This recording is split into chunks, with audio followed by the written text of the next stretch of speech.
Hello everyone, peace of the Lord to everybody. This is a video to answer a brother. He's from Nigeria. I say a blessing to all my brothers and sisters in this country, and I wish you the best. Now he is arguing with Muslims regarding chapter 36 verse number 13, 14, and they are saying, just to give you a summary about this verses, those are verses speaking about two messengers Allah supposedly he sent, and then they were rejected by the people, so he sent them with a third one to strengthen their mission. And they are saying this is not a real story. This is a parable which was just to teach. It's not really a real story. And they are saying the reason of that because of the translation here, Yusuf Ali. But you see, in Arabic, I understand, you see, Muslims, I really understand why you are confused. First, this is a religion of confusion. Secondly, the one who wrote the Quran officially is an idiot. Because, why you are getting confused, why Allah don't say who is the messengers and this is not real? Why don't make it clear? Like what the point of this verse anyway? Nothing. What we learn from it? Like if you say to me this is a parable, will tell me what we read from it, what we learn? Nothing. Nothing. Look, Allah he sent two messengers, they rejected them, then Allah he sent the third one, and then they said to them, well, you are just a human being like us. That is a stupid story. That's it, the story is over. And then they say, our Lord he sent us to you, and then we are just here to give you the message. Thank you very much.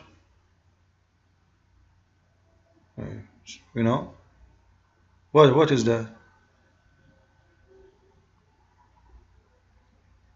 What is that? Where's the story? There's no story. The story is very silly. They came from far away and they told them that to worship God, and they refused God. And if you see here, the whole verses, I don't see any story. We don't know even what happened later. Like, did they convert? They refuse? Did they stay? They became Muslims. They became Christians. They became Jews. Well, nothing. We can read the whole chapter. And then you see he is jumping from topic to topic. He starts with the story of the two messengers, and then the third, and then suddenly he jumped to another story, have nothing to do with the first story. So simply, the reason I'm mentioning this, I'm trying to show you why Muslims are confused. So when they say this is not a true story, I understand the author of the Quran is an idiot. He could not make it clear for you for many reasons. Number one, Allah don't want you to read in Arabic. And the proof, Allah created you, don't speak Arabic. According to Muslims, people, they speak languages which God he created for them. And Allah chose Arabic to be the language of the Quran. At the same time, it is haram to consider translation Quran, which means, by the way, Muslims do not consider this translation as a Quran. This is not Quran. Quran is this. The Arabic text and the Arabic text only. Now, someone from Nigeria, he considered the Arabic text only the Quran, and yet he do not know the Arabic, and yet he want to tell you what the word means. That's impossible. In order to know what this is about, you have to read Arabic. Now, I can show you that you are wrong in many ways, but I don't like to waste my time.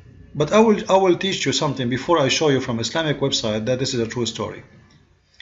Here, when it says وَضْرُبْ لَهُمْ مَثَلًا أَصْحَابُ الْقَرْيَةِ, simply this word مثلا here is not about parable, because simply this is a word we use in Arabic to say, you see, Arabic is not the same as English. If we want to give you an example of somebody, like, do you remember what happened to this guy? That is what it's saying here. Do you know you remember what happened to etc. person? You know, he is not making up a story. This is a true story. The proof of that, if you go to the verse after, you will see it says, when we sent to them 2 messengers. What he did? He sent. It's not like a story about imagine we send. No, when we sent to them 2 messengers. And they rejected both. They denied both. And so we reinforced them. You see, when there is someone teaching you about something, giving you a story just to learn from it, he will not confirm things he did. We sent in the past. And then we reinforced them. And then they said, and then they, etc. They said to them, you know, and you know, you want to believe it or not, this is your business. However, I like to prove Muslims to be either they are lying or they are lying. I consider this time, I will let it go. I will consider this time is not about lying, it's about being ignorant. You can go right now and search in Prophet Google, peace upon him, and you will find thousands of Islamic websites speaking about this story, and none of them says that this is not a true story.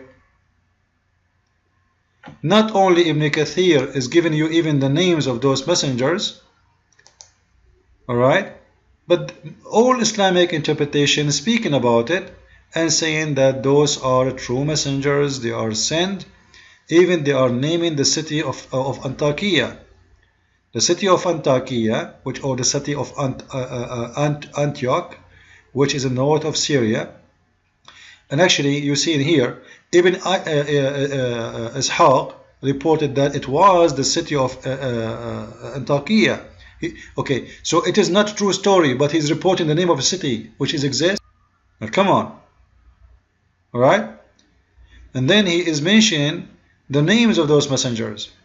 You know, the Quran never mentioned the names. So it's not a true story, and suddenly there's names. Here is the Sahaba of the Prophet, they are saying, narrated, etc., etc. The names of the first 2 messengers were Sham'un and Yohanna. In Arabic, Yohanna is Yohanna.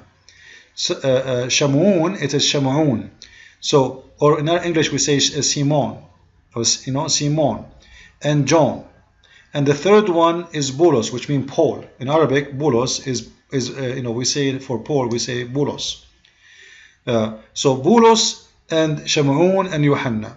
Now, how this became a parable if even he's given you the city name, the name of the messengers of real people who they are the messengers of the Messiah, and if you go down it says there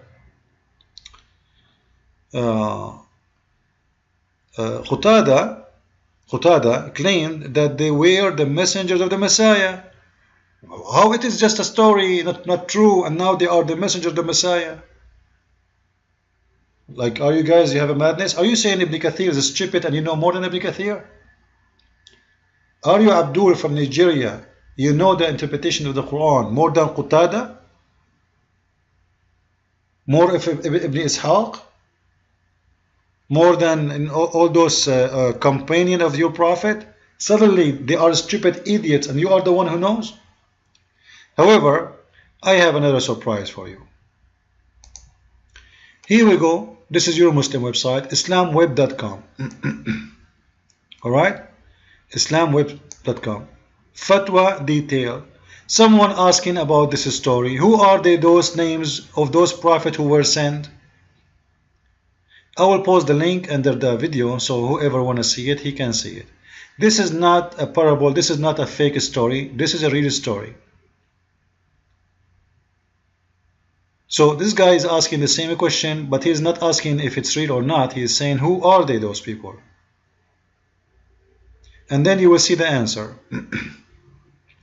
First of all, you should know that there is no authentic text that specified the names of the prophets. So they are prophets.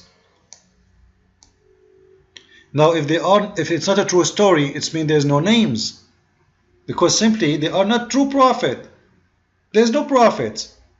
So those are prophets who Allah mentioned that he sent to the city of Antakya again. Here we go. You see, the city is real. They are prophets. The interpreters of the Quran different or differed in opinion about it. Well, this is very normal in Islam. You cannot find one Muslim agree with the other Muslim, because this is the religion of confusion.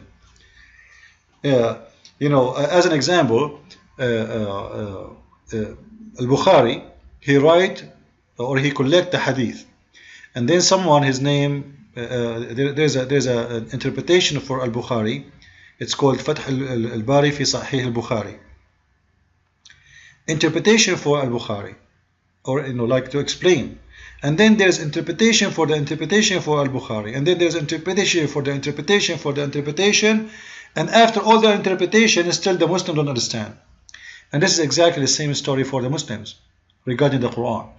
After all the interpretation, imagine in the year 2015, Abdul, he cannot find out if this is a true story or a fake story. Should I say mashallah? That is a clear evidence that this religion is a religion of confusion, a religion of stupidity. Because if all of you agree that this is not a true story, and then all the scholars agree that this is a true story, so either they are stupid or you are stupid. However, I believe both of you, because this story here proven to us something very dangerous. When Ibn Kathir, he agreed to mention, according to Qatada, that those are the three messengers sent by the Messiah. Read with me here. When he say that they were sent by the Messiah, who is the Messiah? Christ, Jesus. And you agree that those are prophets, as we showed you in the Muslim answer, in the fatwa. Alright? Prophets. The names of the prophets. Those are not just the messengers, they are prophets. Then when you say to me that the one who sent them is the Messiah, that means the Messiah must be God. Because a prophet cannot make you a prophet. The only one who have the authority to make someone a prophet is God. So they are the messenger of the Messiah, and Allah say that we send them, but the fact the one who sent them is the Messiah. So Allah, we send them, and Messiah send them is the same. As if Qatada is saying to me, the Messiah and Allah is one. However, I don't accept that, by the way. This is an insult to my Messiah.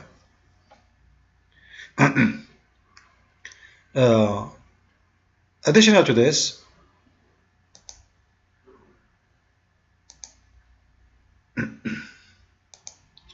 remember the verse before, it says what? You should follow the one who asked you for no wages. Obey those who ask no wages. Follow those who ask no wages. Follow those who ask you no fee. Follow those who don't ask you for any payment. You know, I think those all the Muslims they are not translating. I think they are copying each other text, and they are just changing word to make it look like it's a different translation. It's just very stupid, very silly, because all the translation actually is wrong. Anyway, so simply it says clearly that you should follow those who do not ask you for money. As simple as that. But in the Quran we see in chapter 9 verse 103, Allah saying supposedly to Muhammad, O Muhammad, take from their wealth charity, by which you provide them and cause them to increase and invoke what? Allah's blessing. So if you take from their money, you see, it's not saying to the Muslims pay zakat. Zakat is already exist. So Muslims, they have to pay zakat. This is something else.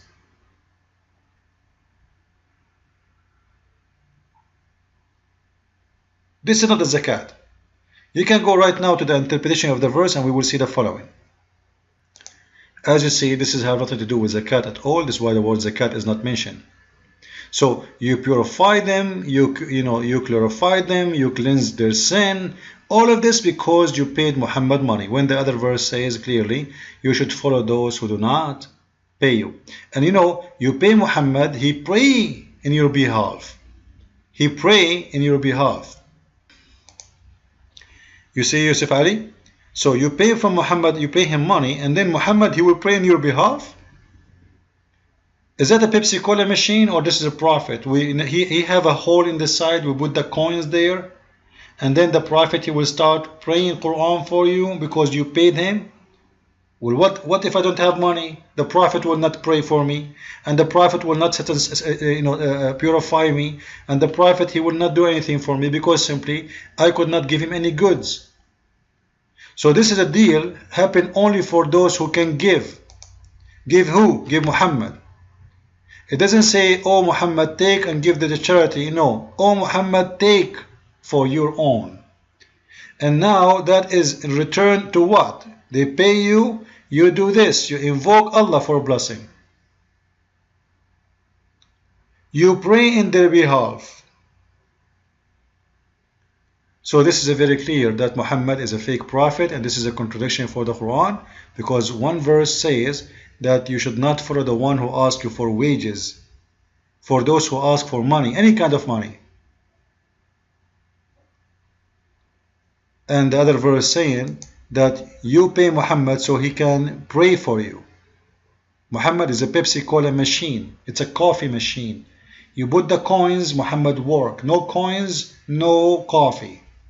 Christ is Lord, and coffee is good, and Muhammad is not. See you soon.